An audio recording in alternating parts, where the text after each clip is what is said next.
Welcome back class 9 force and laws of motion. I hope आप लोगों ने video देखा होगा। जो बेसिक कंसेप्ट्स हैं, जो बेसिक चीजें हैं, उनको समझने की कोशिश की होगी और आपको समझ में भी आ गया होगा। So now it is the turn off numericals. Numericals के पॉइंट ऑफ व्यू से चैप्टर बहुत इंपॉर्टेंट है। जो फिजिक्स के क्वेश्चंस होते हैं, प्रॉब्लम, इनको हम सॉल्व करते हैं, उन्हें न्यूमेरिकल्स कहा जाता है। तो इतना तो आपने समझ लिया होगा कि न्यूमेरिकल्स में क्या क्या पूछा जा सकता है। सबसे पहले आता है मोमेंटम, उसके बाद आता है फोर्स और उसके बाद आता है law of conservation of momentum. इन्हीं तीनों चीजों के इर्द गिर्द आपका पूरा न्यूमेरिकल्स रिवॉल्व करेगा। ओके, क्वेश्चंस कैसे पूछे जाते हैं। पहला क्वेश्चन मैं बताता हूं आपको। A body of mass 250 gram is moving with velocity 90 km per hour. Find momentum of the body. Momentum, small p, mass into velocity. But you have to keep in your mind that you have to change mass into kg. Whenever do any type of numericals, means whenever we solve numericals, you must know, आपको इस बात की जानकारी होनी चाहिए कि we have to keep mass in kg, velocity in metre per second, time in second, और भी चीजें आएंगी, मैं आपको बताता रहूंगा कि इनका यूनिट ये होना चाहिए। So first of all you will convert 250 gram into kg. How? By dividing it by 1000। 250 gram when divided by 1000 it will be equal to 0.25 kg. Now this mass has been converted into kg. ये kg में change हो गया, जो मास आपका ग्राम में था KG में। And velocity has been given in kilometer per hour. First chapter में डिस्कशन हुआ था how to change kilometre per hour into metre per second by multiplying 5/18। 5/18 कैसे आता है मैंने आपको बता रखा, वहां पर आप देख सकते हैं। खैर 18 5 जा 90 एंड इससे कैंसिल आउट करिए 25 4 जा, ऊपर 25 है नीचे 4 है and this is equal to 6.25 kg metre per second. आप लोग ये वाला क्वेश्चन भूल जाते हैं, यूनिट जिसे कहते हैं, यूनिट नहीं लगा पाते हैं आप लोग। जल्दीबाजी में जानकारी होती है लेकिन जल्दीबाजी में आप लोग यूनिट नहीं लगा पाते। फिर से मैं वहीं पर आके खड़ा हो गया कि आप कैसे जानेंगे कि ये पूरी तरह टर्मिनेटिंग है कि नॉन टर्मिनेटिंग है। तो सिंप्लीफाई करने के बाद डिनोमिनेटर में आप प्राइम फैक्टराइजेशन कीजिए। अगर डिनोमिनेटर में 2 आ रहा है, प्राइम फैक्टराइजेशन में 5 आ रहा है, तो टर्मिनेटिंग होगा, या दोनों आ रहे हैं तो टर्मिनेटिंग होगा। लेकिन 2 और 5 के अलावा कोई और प्राइम नंबर आ रहा है तो नॉन टर्मिनेटिंग हो गया। तो ऐसे केस में आप उसे 2 डेसिमल प्लेसेस से करके छोड़ सकते हैं। तो ये आपका पहला क्वेश्चन था। ये एक बॉडी है जिसका मास है, वेलोसिटी दे रखा है, तो डायरेक्ट फार्मूला आपने लगाया, बस आपको क्या करना था, यूनिट को चेंज करना था, वो आप समझते हैं। इसलिए मैंने आपको जानबूझ के उसको ग्राम में दिया था, इसको किलोमीटर पर आवर में दिया था। अब सपोज कर लो यही क्वेश्चन हो जाए कि एक बॉडी है जिसका मास है, इस वेलोसिटी से चल रहा है, उस पर कुछ सर्टेन फोर्स लगाया जाता है, कुछ फोर्स लगाई जाती है and it comes to rest में आ जाती है। यही बॉडी जिसका मास 250 ग्राम है, it is moving in 90 kilometre per hour, any force is external force is applied on it and it comes to rest में आ जाती है। तो what is the magnitude of force applied, और कह सकते हैं what will be the acceleration produce. सारी चीजें डिस्कस होंगी। तो ये तो इसका पार्ट हो गया। दूसरे वाले पार्ट का इसमें आप लिखेंगे एंड मैं डायरेक्ट लिख देता हूं। Okay, u 90 kilometre per hour क्या चेंज किया था मैंने, तो that will be equal to 25 metre per second. आपने इस पे फोर्स लगाया, ब्रेक हो सकता है, कोई चीज हो सकती है, अपोजिट फोर्स लगाया था, जिधर से मोशन कर रही थी उसके अपोजिट डायरेक्शन से आपने उसमें फोर्स लगाया है, तो ऑब्जेक्ट जो है वो रेस्ट में आ गया, जिसका फाइनल वेलोसिटी हो जाएगा 0। एंड सपोज ये सारी चीजें जो हैं, जो ब्रेक आपने लगाया, गाड़ी रुकी, it all happened in time 5 second, 5 second में ऐसा हुआ। सो आप यहाँ पर 2 तरीके से इसका आंसर निकाल सकते हैं अगर मैग्नीट्यूड ऑफ फोर्स निकालना हो तो। पहला तरीका क्या है, मैं पहले चैप्टर की हेल्प लूंगा। पहले चैप्टर में आपको क्या सिखाया गया है, v is equal to u plus t. यहां से मैं एक्सेलरेशन निकालूंगा। v 0 है, u आपका 25 है, ए के बारे में जानकारी नहीं है, t is 5। So 25 plus 5 t is equal to 0। तो आप लिख सकते हैं -5 a is equal to 25, a is equal to 25 upon -5 that is equal to -5 metre per second. Minus का साइड क्या इंडिकेट करता है? रिटार्डेशन, क्योंकि आपने भाई ब्रेक लगाया है, अपोजिट डायरेक्शन से फोर्स लगाया है तो रिटार्डेशन प्रोड्यूस होगा। अब फोर्स क्या कर लेंगे आप? Force is equal to mass into acceleration. Okay, 0.25 into -5। तो ये जो है आपका माइनस का साइन सिर्फ इस चीज को इंडिकेट करता है कि ये जो फोर्स अप्लाई किया गया है इसका डायरेक्शन, जो एप्लीकेशन का जो इसका डायरेक्शन है that is opposite to the direction of motion of the object. Object जिस डायरेक्शन में मूव कर रहा है उसके अपोजिट डायरेक्शन में इसका है, और कोई दिक्कत वाली बात नहीं है। फोर्स कभी नेगेटिव नहीं होता, उसकी डायरेक्शन को बता रहा है कि जिस डायरेक्शन में ऑब्जेक्ट मूव कर रहा था उसके अपोजिट डायरेक्शन से आपने उस पर फोर्स लगाया, इसलिए ऑब्जेक्ट जो है रेस्ट में आ गया। नेगेटिव साइन इस चीज को इंडिकेट करता है। और जब एक्सेलरेशन की बात हम करते हैं तो वहां पर इसको रिटार्डेशन कहा जाता है, नेगेटिव एक्सेलरेशन को रिटार्डेशन कहा जाता है। अब मैं आपसे कहने वाला था कि इसी क्वेश्चन को हम दूसरे तरीके से करते हैं, तो कैसे करते हैं? By using second law of motion. क्या है सेकंड लॉ ऑफ मोशन? अभी डिस्कशन हुआ था आपका प्रीवियस वीडियो में। Rate of change of momentum is directly proportional to force apply. जो फोर्स लगता है वो किसके इक्वल होता है? Rate of change of momentum. तो इसी चीज का यूज किया। हाँ भाई, तो change in momentum, body rest में आ रही है, चेंज इन मोमेंटम जो होगा that is m v minus m u. M है आपका 0.25 इंटू वेलोसिटी 0 और 0.25 इंटू यू आपको निकाल चुका हूं मैं 25 मीटर पर सेकेंड। ये 0 हो गया और आपका ये आ जाएगा 6.25। ये मोमेंटम में चेंज इन मोमेंटम। अब rate of change of momentum क्या होता है? फोर्स इज इक्वल टू होता है, आपको पता रखता है m v minus m u upon T.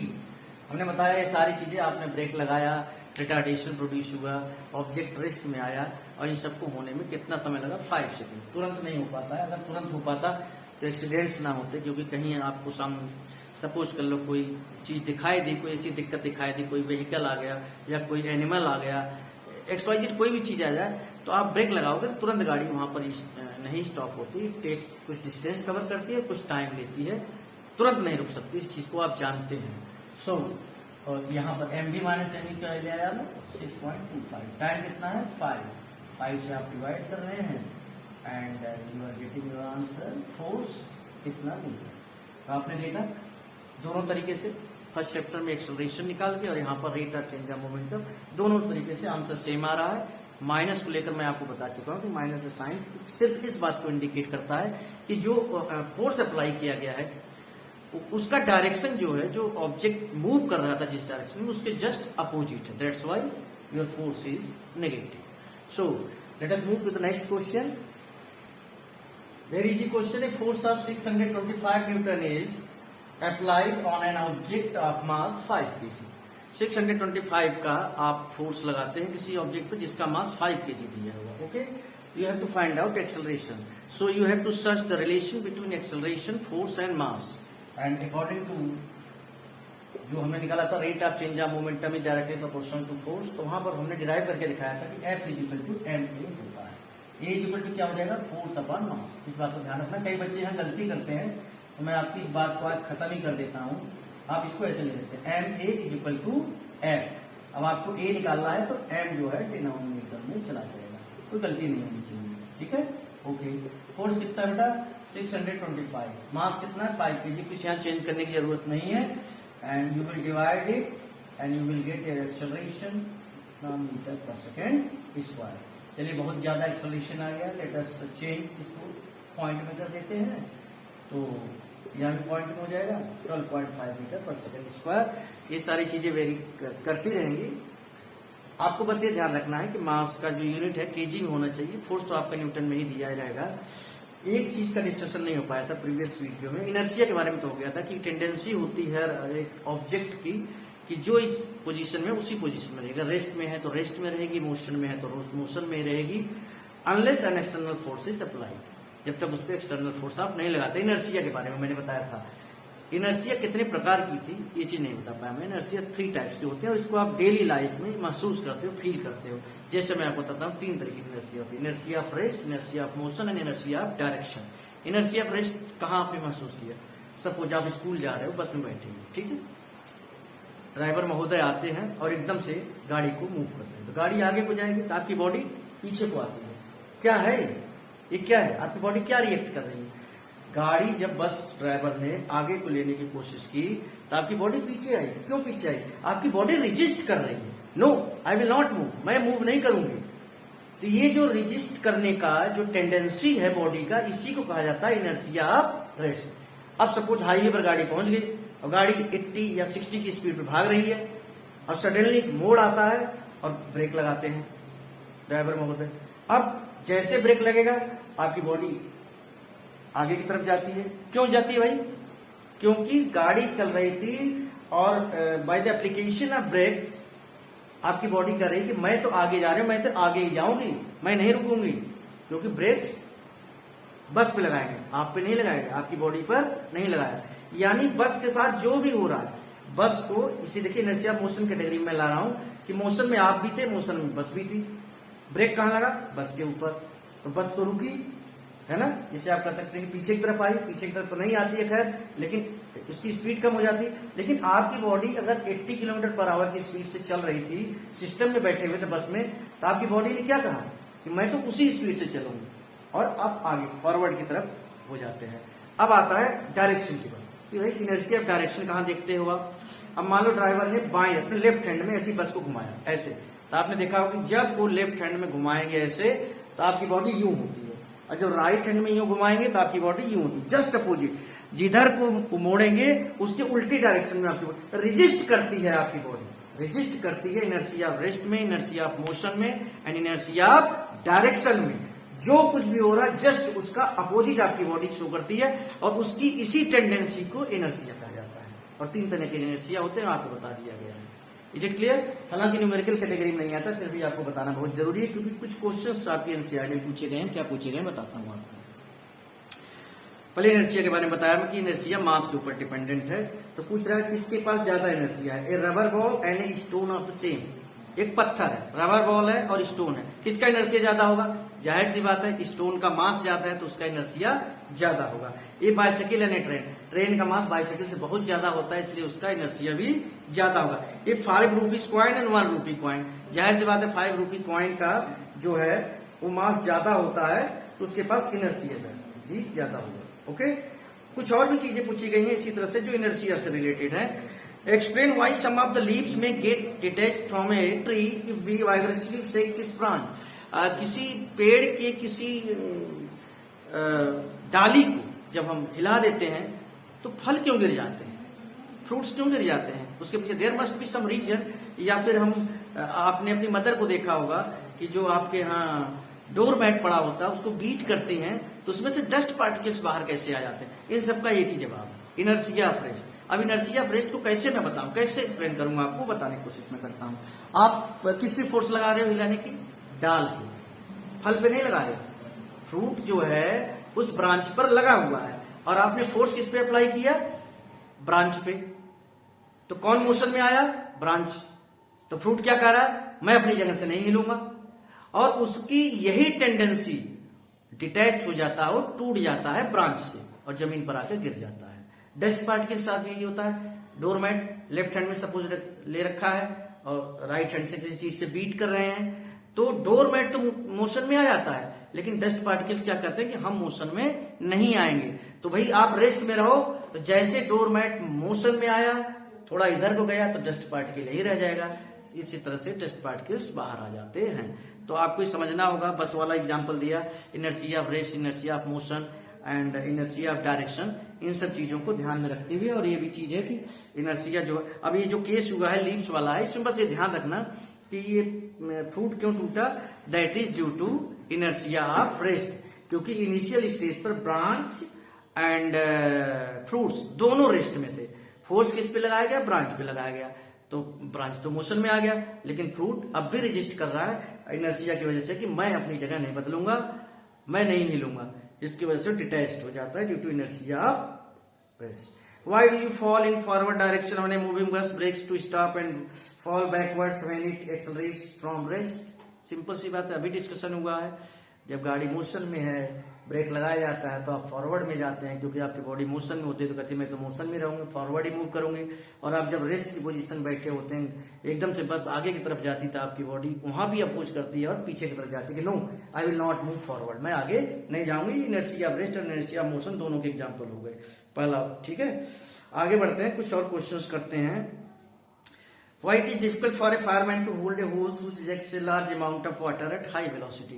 आपने देखा कहीं पर आग वगैरह लग जाती है तो लेकर आते हैं पाइप, उससे बहुत तेजी से पानी निकलता है, तो उसको पकड़ पाना बड़ा मुश्किल होता है, क्योंकि वाटर के पास मास है और उसकी वेलोसिटी भी है।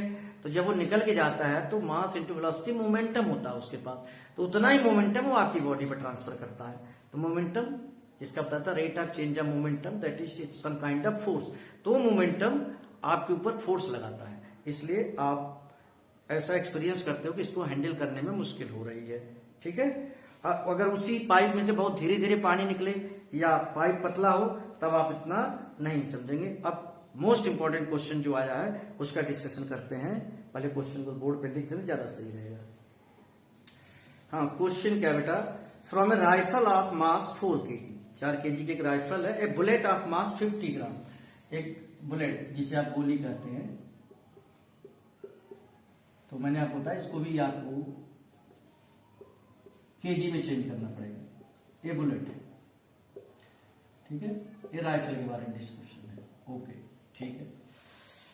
Fired with an initial velocity of 35 metre per second, यहां से जो गोली निकल के जाती है उसकी वेलोसिटी है 35 मीटर पर सेकेंड।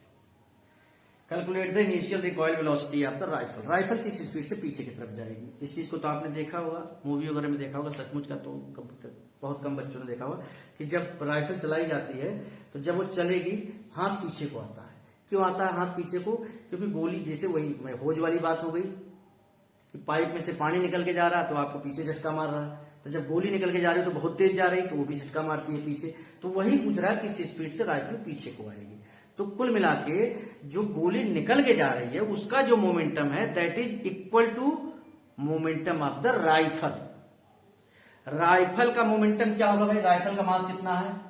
4, वेलोसिटी मालूम नहीं। बुलेट है, बुलेट का मास कितना है?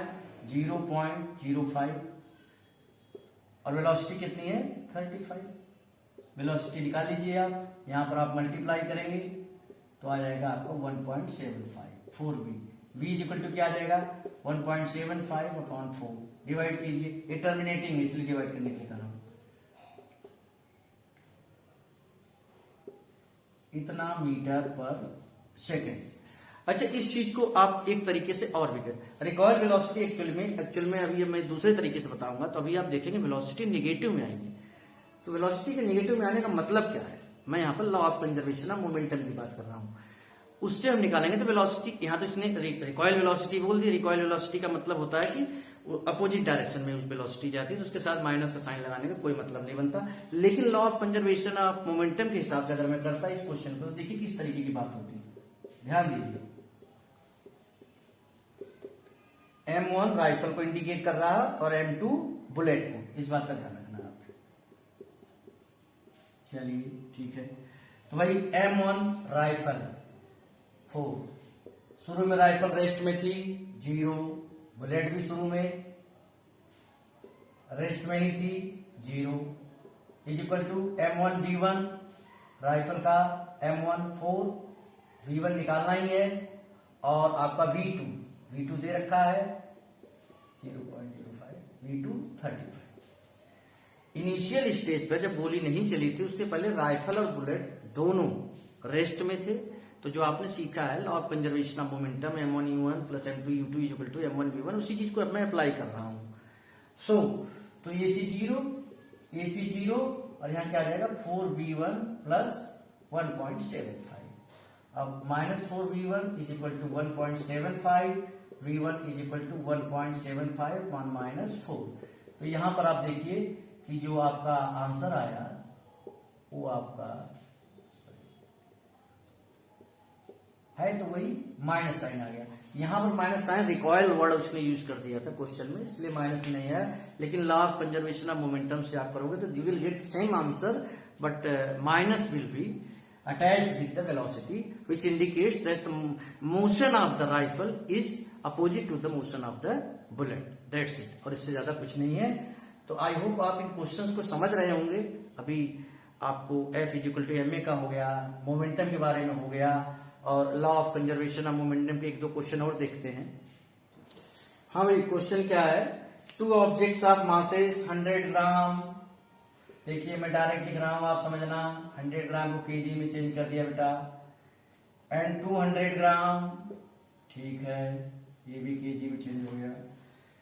Moving along the same line in direction with velocity 2 metre. u1 u2, okay.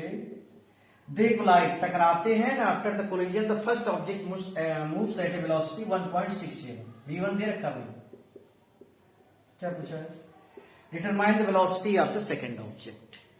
अब तो आप यहां एकदम क्लियरली समझ रहे होंगे कि भाई हमें लगाना है क्या? Total moment of the system before the collision is equal to total moment of the system after the collision. Law of conservation of momentum लगाइए आप. m1 u1 plus m2 u2 is equal to m1 v1 plus m2 v2. v2 ही आपको पता करना है. Let us start the game. या 2 या 0.2 u2 1 m1 0.1 v1 1.67 m2 0.2 v2 find out करना है. 0.2 plus 0.2 is equal to 0.167 plus 0.2 v2 0.4 is equal to. देखिए डेसिमल का प्लस माइनस आ गया, आप गलती मत कर देना. पहले आप इसको इधर ले आइए. 0.4 में से इसको सब्ट्रैक्ट कीजिए. 0.167